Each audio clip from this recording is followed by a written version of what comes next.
Hello dear students, welcome to smart knowledge. So बच्चों, आज की जो वीडियो है इसमें हम डिस्कस करेंगे common annual school examination for class 7। Subject रहेगा सोशल साइंस। हिंदी मीडियम में ऑलरेडी वीडियो अपलोड की जा चुकी है, तो वहाँ से आप देख सकते हो। इवनिंग शिफ्ट के बच्चों के लिए बहुत हेल्पफुल रहेगा, कंप्लीट सॉल्यूशन है, ठीक है। और इस वीडियो में हम इसको इंग्लिश मीडियम में सॉल्व करने वाले हैं। क्लियर? तो चलिए, टाइम अलाउड रहेगा 2.5 घंटे एंड मैक्सिमम मार्क्स आपके 60। तो यहाँ से आप सामान्य निर्देश देख सकते हो कि पेपर का पैटर्न कैसे रहने वाला है, जनरल इंस्ट्रक्शंस देख सकते हो, ठीक है। तो यहाँ से आप इसको चेकआउट कर सकते हो। सबसे पहले सेक्शन ए दिया गया है मल्टीपल चॉइस क्वेश्चन। तो क्वेश्चन नंबर 1 to 15 आपके मल्टीपल चॉइस क्वेश्चंस रहेंगे and you have to choose the correct option.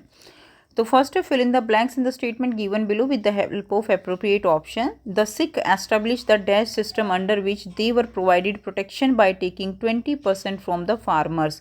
तो उन्होंने कौन सा ऐसा सिस्टम शुरू किया था जिसमें उनको जो है फार्मर से 20% प्रोटेक्शन लेनी होती थी। तो वो क्या नाम रखा था उन्होंने उस स्कीम का? राखी स्कीम रखा था उन्होंने। क्या नाम रखा था बच्चे? राखी स्कीम, ठीक है।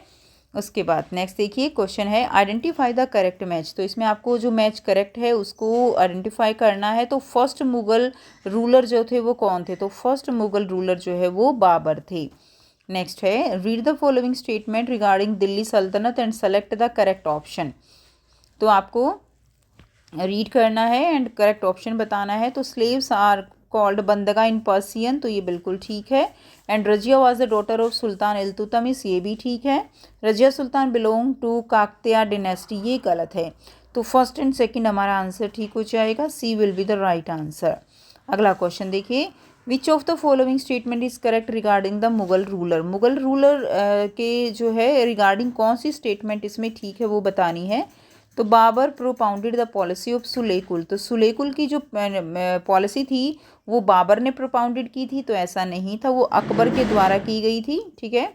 In 1611 Nur Jahan was married to Akbar, ये भी गलत है। In 1526 Ibrahim Lodi of Delhi was defeated by Jahangir, ये भी गलत है। The Mughal believe in the law of co ownership in succession, ये ठीक रहेगा। मुगल जो है वो लॉ ऑफ को ओनरशिप में जो है सक्सेशन में बिलीव करते थे, ठीक है। अगला प्रश्न है, व्हाट वाज खराज। खराज जो है वो क्या था? तो खराज एक तरह का टैक्स था जो कि एग्रीकल्चर पे इम्पोज किया गया था। So it was taxes imposed on agriculture, ठीक है। उसके बाद नेक्स्ट देखिए, सिक्स्थ है, who among the following was the revenue minister of Akbar. Akbar का रेवेन्यू मिनिस्टर कौन था? तो टोडरमल जो है वो अकबर के रेवेन्यू मिनिस्टर थे, जो उनका सारा फाइनेंशियल सिस्टम संभालते थे। Arrange the gases found in the atmosphere in order to least the most. तो लीस्ट टू मोस्ट आपको अरेंज करना है गैसेज को जैसे जैसे वो एटमोसफेयर में पाई जाती हैं। तो आंसर हमारा डी रहेगा, carbon dioxide, argon, oxygen, nitrogen. An example of biotic environment is. Biotic environment का एग्जाम्पल क्या होगा? तो इसमें देखिए, बायोटिक में प्लांट्स और एनिमल्स आते हैं। ध्यान दीजिएगा, बायोटिक में प्लांट्स एंड एनिमल्स आते हैं। अगर ए बायोटिक आपसे पूछा जाए, ए बायोटिक, तो उसके अंदर ये सॉयल, एयर, ठीक है, टेम्परेचर, ये सब आ जाता है। और बायोटिक में आपके प्लांट्स और एनिमल्स आते हैं। तो इसमें बायोटिक कौन सा हो जाएगा? A will be the right answer. Identify the wrong match. तो इसमें आपको बताना है रॉन्ग मैच कौन सा है। देखिए, कॉन्टिनेंट में north America, south America, Australia, ये सारे कॉन्टिनेंट हैं, लेकिन ब्राज़ील जो है वो कॉन्टिनेंट नहीं है। तो आंसर डी हो जाएगा। ये क्या है? एक कंट्री है। Which of the following is a source of saline water. Saline water का सोर्स क्या है इसमें? River, underground water, ice caps, जो ओशन है, ocean, they are the source of saline water. When is world environment day celebrated. World environment day कब मनाया जाता है बच्चों? 5 जून को वर्ल्ड एनवायरनमेंट डे सेलिब्रेट किया जाता है। Kolkata is situated on the banks of which river. Kolkata जो है कौन से रिवर, कौन से बैंक पे सिचुएटेड है? It is situated on Hooghly river, C जो है इसका आंसर हो जाएगा। अगला क्वेश्चन देखिए, the total number of elected MLA in the legislative assembly of a state is 68। What is the minimum number of MLA party will need to get majority, ठीक है। तो 68 जो है MLA, 68 total number of elected MLA कितने हैं in the legislative assembly of a state is 68। What is the minimum number of MLA party will need. तो एक party को कितने चाहिए मेजोरिटी के लिए? तो कितने चाहिए, आधे से एक ज़्यादा, तो हाफ तो से एक तो ये मिनिमम चाहिए, ज़्यादा कितने भी हो सकते हैं लेकिन हाफ से एक ज़्यादा तो होना ही होना चाहिए। तो वो फिगर कौन कंप्लीट कर रहा है यहाँ पे data, 35। Identify the correct statement among the following, तो इसमें करेक्ट स्टेटमेंट बतानी है। तो shopping mall are mostly found in rural areas, ये तो बिल्कुल ही गलत है, ये शहरों में होते हैं मेनली शॉपिंग मॉल्स।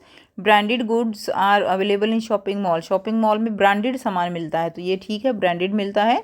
बाकी उनकी प्राइस जो है वो जनरली वीकली मार्केट से कम होती है, ये भी गलत है। Same type of goods are available, shopping mall के डिफरेंट फ्लोर पे सेम टाइप का माल मिलता है, तो ऐसा गलत है, सामान जो है सारा अलग अलग टाइप में रहता है, तो बी आंसर हो जाएगा। एसर्शन रीजन दिया गया है, 2 statements are marked and read the statement and choose the correct answer. तो इसमें क्या आएगा, एसर्शन देखिए, the provision of the mid day meal was first made in the state of Tamil Nadu, तो बिल्कुल ठीक है, मिड डे मील का जो प्रोविज़न है वो तमिलनाडु में स्टेट में फर्स्ट शुरू किया गया था। And the system of mid day meal has promoted equality, तो ये भी बात ठीक है, बट ये इसको एक्सप्लेन नहीं कर रहा है, तो आंसर हमारा बी हो जाएगा। Both are true but the reason is not the explanation of assertion. Section B देखिए, यहाँ से आपके 2 मार्क्स के क्वेश्चन शुरू हो जाते हैं, very short type answer question. Mention any 2 limitation of तारीख या तारीख, तारीख या तारीख की 2 लिमिटेशन, 2 कमियां आपको बतानी है। तो आंसर क्या रहेगा हमारा, यहाँ से हम कर लेंगे। तो देखिए, द ऑथर्स ऑफ तारीख जनरली लिव्ड इन सिटीज़, एक तो ये क्या थे, मोस्टली सिटीज़ में रहते थे, so villages were not usually described in them, तो उन्होंने जो तारीख हैं, जो हिस्टोरिकल रिकॉर्ड्स हैं, उनके अंदर गाँव के बारे में बहुत ज़्यादा कुछ नहीं मिलता। सेकेंडली क्या है कि they often wrote history for the sultan in hope of receiving many reward and gift from them, ये जो भी ऑथर इन तारीख को लिखते थे वो एक लालच होता था उनके मन में कि हम लिखेंगे, अच्छा लिखेंगे तो हमें अच्छे अच्छे इनाम मिलेंगे, रिवार्ड मिलेगा, तो इसीलिए उन्होंने जो कुछ लिखा है वो बिल्कुल ठीक लिखा है। ऐसी रिलायबिलिटी ज़रूरी नहीं है, ये क्वेश्चनेबल है, ठीक है, कि जो कुछ लिखा है वो ठीक लिखा होगा, तो ये इसका आंसर हो जाएगा, ये इसके लिमिटेशन हो जाएंगी। अगला है, और में दिया गया है, मेंशन एनी 2 फंक्शन ऑफ मुक्ति, मुक्ति के 2 फंक्शन आपको बताने हैं। तो मुक्ति के 2 फंक्शन क्या हो जाएंगे, leading military campaign, military campaign को ये रन करते थे, and maintaining law and order in their iqtas, जो भी उनको एरिया दिए गए थे जिनको इक्ता कहा जाता था, तो उसमें लॉ और जो ऑर्डर है वो मेंटेन करके रखते थे, ठीक है। नेक्स्ट क्वेश्चन देखेंगे, mention any 2 teachings of Kabir ji that you like most, तो 2 टीचिंग्स आपको मेंशन करनी है जो आपको सबसे ज़्यादा अच्छी लगती हैं। तो इसमें आ जाएगा rejection of all form of external ostentatious worship, तो इसमें जितनी भी वर्शिप थी, आप जो है एक्सटर्नल वर्शिप आप इसको छोड़ दीजिए, आप सिंपल वर्शिप कर लीजिए। तो जितनी भी वर्शिप टाइप की पूजा पाठ जो होता है उन सबको उन्होंने रिजेक्ट किया। Use of language that common people could easily understand, उन्होंने जो कॉमन लैंग्वेज है ताकि सभी लोग अच्छे से समझ सकें उसका यूज़ किया। And emphasis in on attaining मोक्ष थ्रू डिवोशन, तो उन्होंने डिवोशन के थ्रू जो है तप के थ्रू मोक्ष की प्राप्त करने की इच्छा पर एम्फेसिस डाला, ठीक है, जोर डाला। एम्फेसिस क्या होता है, जोर डालना। नेक्स्ट देखिए, अगला प्रश्न है, डिफाइन बायोस्फीयर, बायोस्फीयर किसे कहते हैं, तो बहुत सिंपल है, biosphere is the narrow zone of the earth where land water and air combine to make life possible, तो ये तीनों मिलकर लाइफ को पॉसिबल बनाते हैं। नेक्स्ट है, डिफाइन एटमॉस्फेयर, तो एटमॉस्फेयर क्या होगा, the atmosphere is the thin layer of air surrounding the earth, earth के चारों तरफ जो थिन लेयर है एयर की उसको हम क्या कहते हैं, एटमॉस्फेयर बोलेंगे। नेक्स्ट देखिए, और में दिया गया है, how do some member of the legislative assembly become minister, तो जो एमएलए चुने जाते हैं, लेजिस्लेटिव असेंबली यानी मेंबर ऑफ लेजिस्लेटिव असेंबली जो विधायक होते हैं वो चुने जाते हैं, तो वो मिनिस्टर कैसे बनते हैं, तो जितने भी विधायक चुनकर आते हैं इलेक्शन में, उनमें से कुछ एक को जो है छांट कर निकाल कर क्या दे दिए जाते हैं, अलग अलग मंत्रालय दे दिए जाते हैं, अलग अलग मिनिस्टर्स वो बना दिए जाते हैं, चाहे जैसे कि वो कोई एजुकेशन मिनिस्टर होगा, कोई हेल्थ मिनिस्टर होगा, कोई ट्रांसपोर्ट मिनिस्टर होगा, इस तरह से। तो यहाँ से इसका आंसर कर लेंगे, क्या होता है, आफ्टर इलेक्शन, इलेक्शन के बाद रूलिंग पार्टी जो लेजिस्लेटर होते हैं इलेक्ट देयर लीडर, तो वो अपना लीडर चुनते हैं जिसको हम क्या कहते हैं, जिसको हम सीएम बोलते हैं, है ना, and who become the chief minister, जो चीफ मिनिस्टर बन जाता है, and after this the chief minister select some legislator as minister, और उसके बाद जो चीफ मिनिस्टर है वो अलग अलग लेजिस्लेटर यानी मंत्री जो है वो चुनते हैं। ठीक है, अलग अलग जो लेजिस्लेटर हैं उनको मंत्री बना दिया जाता है अलग अलग डिपार्टमेंट का। ठीक हो गया। नेक्स्ट देखिए अगला क्वेश्चन है, सेक्शन सी दिया गया है, शॉर्ट आंसर टाइप क्वेश्चन। यहाँ से 3-3 नंबर के क्वेश्चन स्टार्ट हो गए हैं। तो ए है, if you want to buy a mobile phone from which type of market would you like to buy it and why. तो आपको बताना है कि अगर आप मोबाइल फ़ोन ख़रीदना चाहते हो तो आप किस टाइप की मार्केट से ख़रीदना पसंद करोगे। तो आप रिटेलर शॉप से करोगे या होल सेलर मार्केट से करोगे, किस टाइप में कैसे कहाँ से ख़रीदोगे। तो ये आप बहुत अच्छे से पता है आपको कहाँ से कैसे ख़रीदोगे, तो आप खुद से इसका आंसर फ्रेम करोगे। ठीक है, सबकी इसमें अलग अलग चॉइस हो सकती है। सेकंड है, write the importance of wholesaler in the market chain. Market chain जो है उसमें होल सेलर का क्या रोल है। तो देखिए जो होल सेलर होते हैं वो जो है सामान कहाँ से उठाते हैं, वो सामान उठाते हैं सीधे कहाँ से, जो भी फैक्ट्री होती हैं, इंडस्ट्रीज़ होती हैं, उनसे सामान लेते हैं होल सेलर। और उसके बाद जो दूसरे हैं रिटेलर, यानी जो छोटी शॉप होती हैं जहाँ से हम सामान लेते हैं, ये रिटेलर इससे सामान लेंगे, ये इससे सामान लेंगे, और फिर हम जो है यानी कस्टमर किससे लेगा, वो इससे लेगा, रिटेलर वाली शॉप से लेगा। तो यानी इसका मतलब क्या हुआ कि जो होल सेलर हैं वो एक बीच में एक कड़ी का काम कर रहे हैं हमारे लिए, और किसके लिए, जो इंडस्ट्रीज़ हैं उनसे सामान लाने के लिए। ठीक है, तो ये इस तरह से इसका आंसर हो जाएगा। तो यहाँ से देखिए, they act like a link between the producer and consumer. जो प्रोड्यूसर यानी जो इंडस्ट्रीज़ में सामान बनता है, और कंज्यूमर कौन है, हम हैं, तो हमारे बीच एक लिंक का काम करता है हमारे तक सामान पहुंचाने में। Wholesaler purchases goods in large quantity from producer. तो प्रोड्यूसर जो हैं जो भी ये सामान बनाते हैं उनसे ये लार्ज क्वांटिटी में सामान खरीदते हैं, and sell them to retailer, उनको रिटेलर को बेचते हैं। रिटेलर कौन होते हैं, जो आपके घर के आसपास जो दुकानें हैं वो सारी रिटेलर शॉप हैं। और होल सेलर मार्केट होते हैं जो कि बहुत ज़्यादा एक ही टाइप का सामान बहुत ज़्यादा रखते हैं। ठीक है, उनको होल सेलर मार्केट, उनको होल सेलर बोलते हैं। In their absence many essential goods would not reach consumers and they help save both time and money. अब सोचिए, आप अगर आपको एक छोटा सा सामान चाहिए और उसके लिए आप कहाँ जाओ, फैक्ट्री में जाओ, तो आपका टाइम भी वेस्ट होगा, मनी भी वेस्ट होगा। तो इन देयर एब्सेंस, तो ये क्या है कि हमारे तक ये सारा सामान पहुँचाने में हमारी हेल्प करते हैं। ठीक है, तो हम इससे हमारा जो टाइम है, मनी है, वो सेव हो जाता है। नेक्स्ट क्वेश्चन देखेंगे, अगला दिया गया है, define any 3 characteristic of the stratosphere. Stratosphere की 3 कैरेक्टरिस्टिक आपको बतानी है। तो आंसर क्या रहेगा,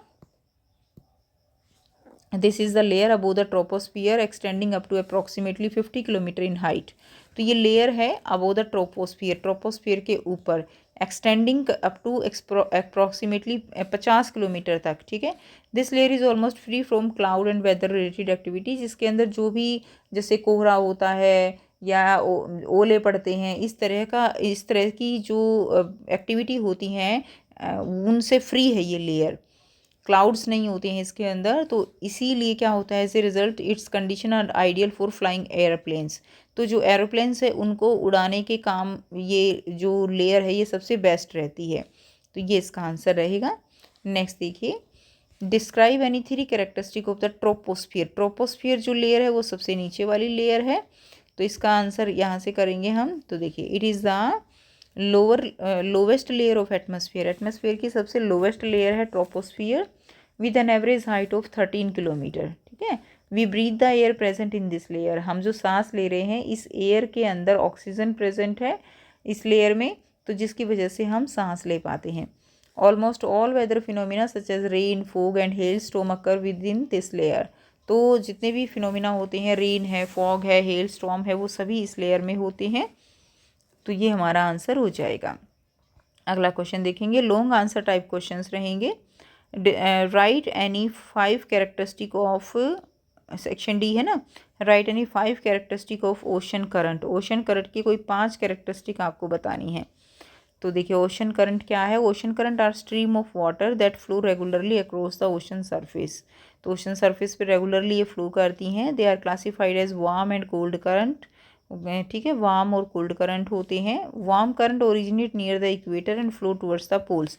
तो जो वार्म करंट होते हैं वो जो इक्वेटर है उसकी तरफ से ओरिजिनेट होते हैं और किस तरफ जाते हैं, पोल्स की तरफ जाते हैं। They influence temperature and the meeting point of the warm and cold current is an excellent fishing zone. और जहाँ पे वार्म करंट और कोल्ड करंट मिलते हैं उसको वो जो क्या होता है सबसे एक्सीलेंट फिशिंग जोन होता है, जहाँ पे मछलियाँ पकड़ना सबसे सही रहता है। तो ये इसका आंसर रहेगा। नेक्स्ट देखिए अगला क्वेश्चन है, what is tsunami and how does it effect human life. Tsunami क्या है और ये ह्यूमन लाइफ को कैसे इफेक्ट करती है। सभी बच्चे सुनामी के बारे में जानते हैं। बड़ी बड़ी लहरें आ जाती हैं ना समुद्र में, बहुत ऊंची ऊंची, और जिससे सारी जो जान माल है उसका बहुत नुकसान होता है, आसपास के घर बह जाते हैं, बाढ़ आ जाती है, वो सभी किसके होता है, सुनामी के कारण होता है। क्लियर। तो इसमें देखिए इसके अंदर हम क्या लिखेंगे, अर्थक्वेक, वॉल्केनिक eruptions और under water landslides cause the massive displacement of ocean water. ठीक है, अर्थक्वेक है, वॉल्केनिक eruptions है या अंडर वाटर लैंडस्लाइड्स है, ये कॉज करते हैं massive displacement of ocean water, जिससे वाटर जो है ना वो अपनी पोजीशन से हिलने लगता है, यानी बहुत ज़्यादा उछलने लगती हैं, बड़ी बड़ी लहरें आने लगती हैं। कभी अर्थक्वेक होने की वजह से, वॉल्केनिक eruption होने की वजह से, या लैंडस्लाइड हो जाती है, उससे क्या होता है कि जॉइंट टाइडल वेव्स आती हैं up to 15 metre high can form and known as tsunami. तो इतनी ऊंची ऊंची लहरें, उनको सुनामी कहा जाता है। Tsunami cause massive destruction in coastal areas. Coastal areas जो समुद्र के आसपास एरियाज हैं उनमें बहुत ज़्यादा नुकसान होता है। फिर for example the December 26, 2004 tsunami in the Indian ocean completely submerged Indira point, है ना। तो दिसंबर 26, 2004 को सुनामी में की वजह से जो इंडियन ओशन का पॉइंट है, Indira point, Indian southern most tip जो है वो क्या हो गई, सुनामी की वजह से डूब गई। क्लियर। तो ये इसका आंसर हो जाएगा। अगला क्वेश्चन देखेंगे। देखिए नेक्स्ट क्या दिया गया है, describe the military campaign of Maratha in 18th century. 18th century में मराठा की जो मिलिट्री कैंपेन है उसके बारे में आपको बताना है। तो आंसर रहेगा, Shivaji founded the Maratha state. Shivaji ने मराठा स्टेट का जो नींव रखी थी। Between 1720 and 1761 Maratha empire expanded significantly. By the 1720 Malwa and Gujarat were taken from the Mughals. By the 1730, the Maratha ruler was recognized as the sovereign of the entire Deccan Peninsula. Maratha ने जो है सारे रीजन पर क्या कर लिया था, कब्जा कर लिया था, रूल कर रहे थे। After attacking Delhi in 1737, Maratha dominant expand rapidly. Their extension they extend their influence northward to Rajasthan Punjab. तो पंजाब राजस्थान वहाँ तक इनका जो एरिया है वो एक्सटेंडेड हो गया। ठीक है, and eastward to Bengal and Orissa and southward to Karnataka, Tamil Nadu and Telugu speaking region. तो ये सारा रीजन जो है 1737 के बाद इन्होंने अक्वायर कर लिया था। तो इस तरह से उनका जो राज्य है वो क्या था, फैल गया था। उसके बाद सेक्शन ई दिया गया है, केस बेस्ड क्वेश्चन है। तो इसके अंदर क्या है, जो पैराग्राफ दिया गया है इसको अच्छे से रीड करना है। अमेजिंग बेसिन स्ट्रेचेज, इसमें आ जाएगा, Amazon basin stretches directly on the equator and characterize by hot and wet climate throughout the year. जो अमेजिंग बेसिन जो है उसमें क्या है कि ये इक्वेटर की तरफ डायरेक्टली स्ट्रेच है और हॉट एंड वेट क्लाइमेट पूरा साल वहाँ पर रहती है। Both day and night are almost equally hot and humid. तो दिन और रात बराबर ही बहुत ज़्यादा ह्यूमिडिटी रहती है, हॉट होते हैं। द स्किन फील्स स्टिकी, चिपचिपाहट रहती है। It rains almost every day, हर दिन बारिश आती है। That too without much warning, ठीक है, बिना किसी वार्निंग के। The day temperature are high and with high humidity, humidity बहुत ज़्यादा होती है, डे टेम्परेचर हाई रहता है। At night the temperature goes down but the humidity remains high, humidity ज़्यादा ही रहती है, बेशक टेम्परेचर रात को थोड़ा बहुत कम हो जाए। As it rains heavily in this region thick forest grow, अब यहाँ पे बारिश ज़्यादा होती है तो जो भी पेड़ पौधे हैं वो बहुत ज़्यादा ग्रो कर जाते हैं। The forests are in fact so thick that the dense roof created by leaves and branches doesn't allow the sunlight to reach the ground. ये इतने ज़्यादा डेंस हो जाते हैं फॉरेस्ट कि आपस में ऊपर से मिलके और पूरी एक छत जैसे बना लेते हैं, और उसके कारण क्या होता है कि जो सनलाइट है वो उनके अंदर से पास होके नहीं आ पाती। तो इसीलिए ग्राउंड पे कुछ ऐसी ही जो आप कह सकते हो वेजिटेशन ग्रो करती है जिसको ज़्यादा धूप की ज़रूरत नहीं होती। The ground remains dark and damp. Only shade-tolerant vegetation may grow here. Orchids and bromeliads grown as plant parasite. तो ये दिया गया है। अब हम इसके आंसर देखते हैं। तो यहाँ से आप करेंगे तो इसमें देखिए mention any one characteristic of Amazon basin area. Amazon basin area की कोई एक कैरेक्टरिस्टिक लिखनी है आपको, ये ठीक है। फर्स्ट ये हो जाएगा। सेकंड भी देख लेते हैं, why is the forest in Amazon basin is very dense. Forest जो है वो बहुत ज़्यादा डेंस क्यों है, ठीक है। तो कोई एक कैरेक्टरिस्टिक नहीं है तो आप यहाँ से लिख सकते हो that day and night are almost equal hot and humid, ये लिख सकते हो। या ये भी लिख सकते हो that Amazon basin is stretches directly on the equator and is characterised by hot and wet climate throughout the year, ये भी लिख सकते हो। कोई भी पॉइंट आप लिख सकते हो। तो इन दोनों में से कोई एक पॉइंट आप इसमें लिख देंगे। नेक्स्ट देखिए कि जो डेंसर क्यों होते हैं वहाँ पे जो फॉरेस्ट होते हैं, बिकॉज इट रेन्स ऑलमोस्ट, तो it rains heavily in this region, बारिश होती रहती है द थिक फॉरेस्ट ग्रो, इसीलिए थिक फॉरेस्ट ग्रो कर जाते हैं। ये आपका सेकंड का आंसर हो जाएगा, ठीक है। तीसरा क्वेश्चन है, why is only shade tolerant vegetation may grow in Amazon forest. Amazon जो फॉरेस्ट हैं तो उनके अंदर मेनली जो छाया में रहने वाले पेड़ ही क्यों ग्रो करते हैं। तो हमने पढ़ा था ना कि बहुत ज़्यादा डीपली डेंस पेड़ हो जाते हैं और ऊपर से एक रूफ जैसी बना लेते हैं। तो इसमें आंसर लिख देंगे। 2 नंबर का है तो the forest are in fact so thick, कि वो ऊपर से इस तरह से उसको कवर कर लेते हैं कि नीचे तक लाइट नहीं पहुंच पाती, तो ग्रो हेयर। यहाँ तक आप इसमें आंसर लिख देंगे, यहाँ से लेके तीसरा पॉइंट यहाँ से लेकर और यहाँ तक आंसर हो जाएगा। अगला क्वेश्चन देखिए, स्टीरियोटाइप के बारे में दिया गया है। क्वेश्चन नंबर 11 है, पैसेज रीड करना है, आंसर करना है। So stereotypes stop us from looking at each person at a unique individual with his or her own special quality.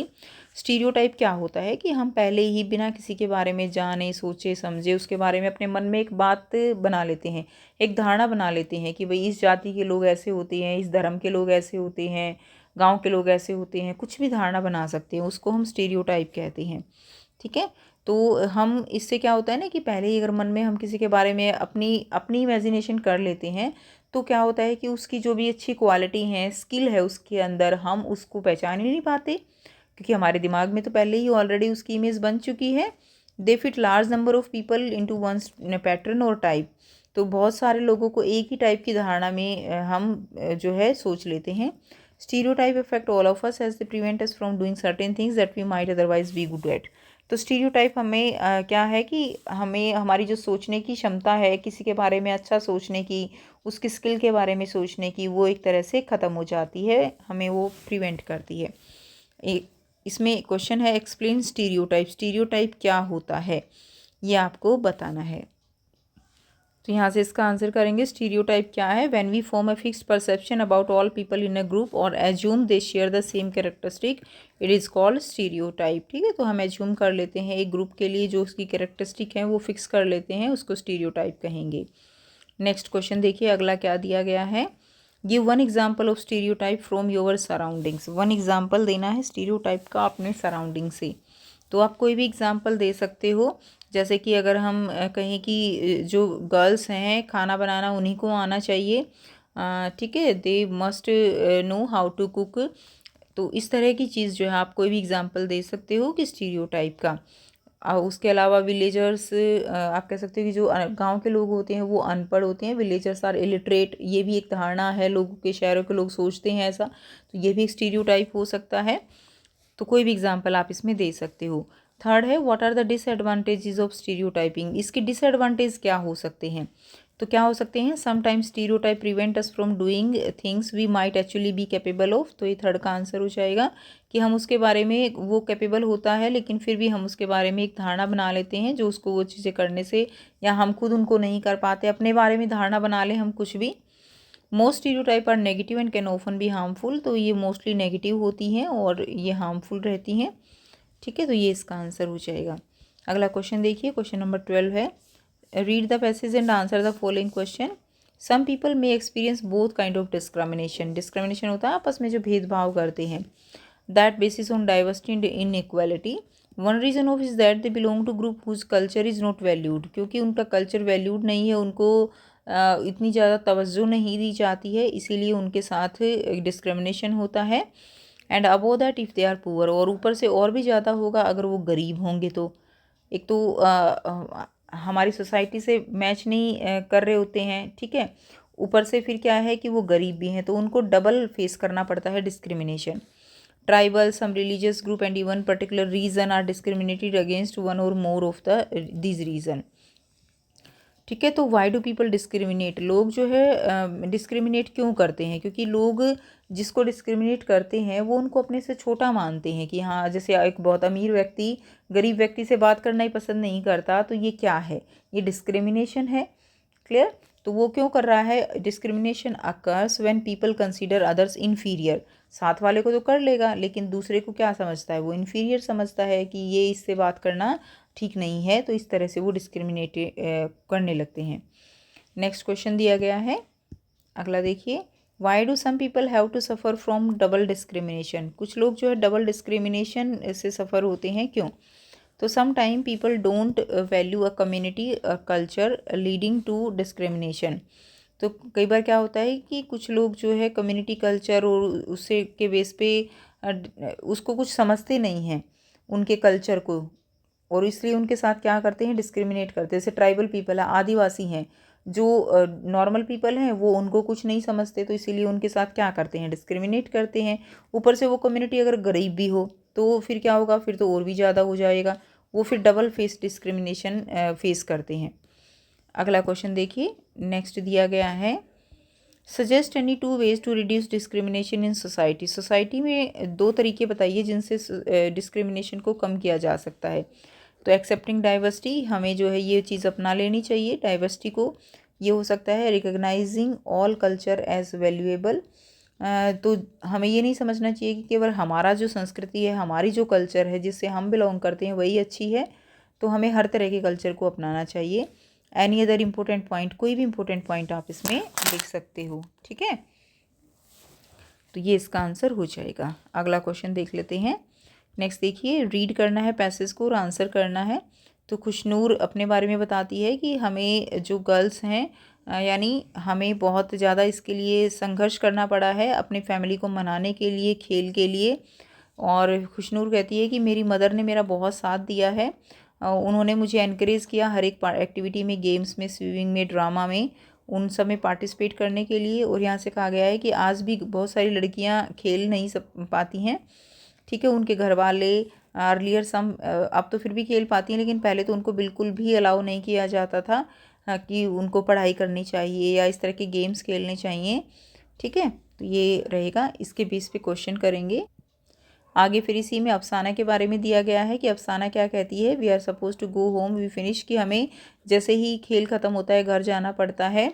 और no one says anything after coming from school, कि मैं घर आने के बाद अपनी मम्मी की हेल्प करती हूँ, तब मैं स्टडी करती हूँ और तब मैं खेलने जाती हूँ। I also help at home if my brother wants to take tea and make it for himself, अगर मेरे भाई को चाय चाहिए और वो खुद से बनाता है, तो मम्मी क्या कहती है, he has 3 sisters yet he has to work, कि उसकी 3 बहनें फिर भी वो काम करेगा, ठीक है।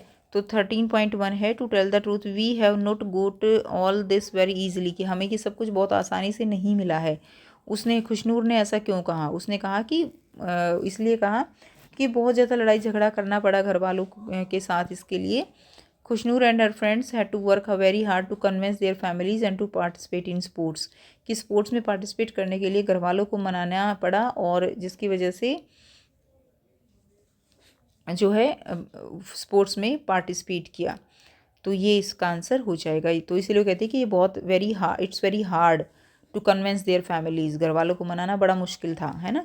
तो उसके बाद देखिए, नेक्स्ट दिया गया है question, who encourage Khushnoor to participate in activities, किसने उनको जो है एनकरेज किया एक्टिविटीज़ में पार्टिसिपेट करने के लिए?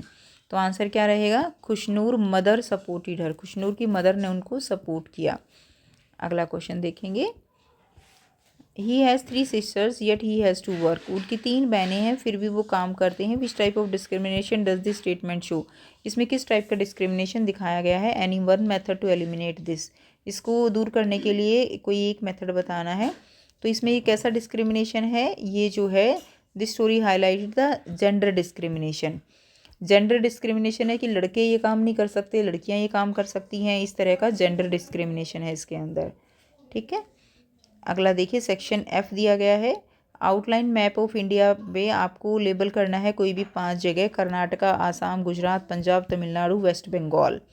ठीक है, तो इसमें हम कर लेंगे। तो इसमें पंजाब आपको दिखाना है, तो ये क्या हो जाएगा, ये पंजाब हो जाएगा। ठीक है, उसके अलावा आपको आसाम फिल करना है, तो ये क्या हो जाएगा, आसाम हो जाएगा।